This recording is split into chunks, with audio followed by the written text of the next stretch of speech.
Good morning and welcome to today's International Space Station update. You're joining us here inside of the Flight Control Room in Houston, Texas, where the Orbit 2 team is currently on console, monitoring all of the systems on board this orbiting laboratory. They're being led today by Flight Director Ed Van Cise, shown there in the red shirt, and joining him at the Capcom position is NASA astronaut Sandy Magnus, serving as the communication link between teams here on the ground in Houston and the astronauts up in space. And those astronauts right now are the crew of Expedition 32, being led by veteran Russian cosmonaut Gennady Padalka in the front row on the right there. Joining him also, starting on the left, is Japan Aerospace Exploration astronaut Aki Hoshide. There in the front, Russian cosmonaut Yuri Malenchenko, and then moving along across the right, NASA astronaut Sonny Williams, another NASA astronaut Joe Akaba, and all the way in the back right there is our third Russian cosmonaut Sergei Revin. Major tasks on board the station, including quite a bit of robotic activity. Ground teams today use the space station's robotic manipulator arm to extract the exposed pallet out of the Japanese HTV vehicle.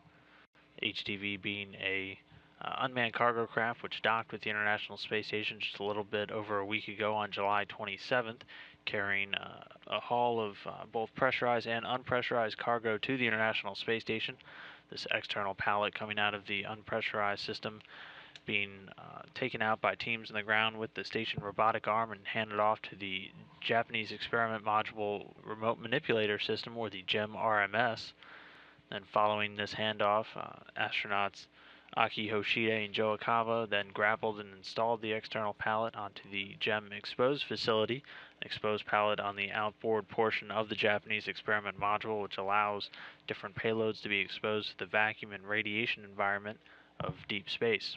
Aside from that work going on throughout the day today, Joe Akaba was also working with the binary colloidal alloy test, also known as BCAT, which is an experiment that looks to study particles known as colloids, as they're suspended in different plasmas to help offer a few more insights into basic particle physics, taking advantage of that microgravity environment on board the International Space Station. And Akaba's partner on all of that robotic activity earlier today, Aki Hoshide, was getting involved in a Japan Aerospace and Exploration Agency biological experiment, starting up some measurements for biorhythms, which looks to examine the effect of long-term microgravity exposure on automatic cardiac functions, and uses 24-hour electrocardiograms on these ISS crew members. Our third USOS crew member, Sonny Williams, has been setting up and charging a couple of batteries for different power tools, or Makita batteries, for some upcoming integrated cardiovascular monitoring she'll be doing throughout the week. Integrated cardiovascular, a U.S. Study similar to that biorhythms JAXA experiment that Aki Hoshide is working on, which looks to study the atrophy or the weakening of the heart muscle during long-duration spaceflight. She'll also be working to set up a modification kit, installing that on the station's recycling tank. Meanwhile, our three Russian cosmonauts, starting off with Commander Gennady Padalka, who's inside of the Russian service module, or Zvezda, installing the CORS P antenna, the passive manual antenna switch. The CORS P is the receiving end of that automated docking system, which controls the Progress spacecraft on their final approach into the International Space Station. And aside from setting up that switch today, he'll be doing some cargo transfer from the 48 Progress vehicle, which docked just a little over a week ago.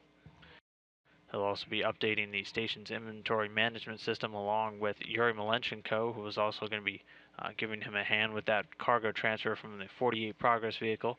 And he will also be doing some leak checks on ATV, which is the third unmanned cargo craft currently docked to the station. Quite a bit of visiting vehicles interacting with this station complex right now.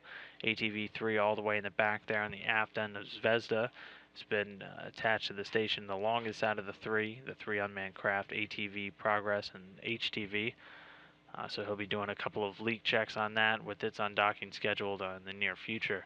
Then our third and final Russian cosmonaut, Sergei Revin, is going to be doing some routine replacements on the Russian toilet system, and also replacing a few lights inside of the Zvezda service module and the Rassvet docking module.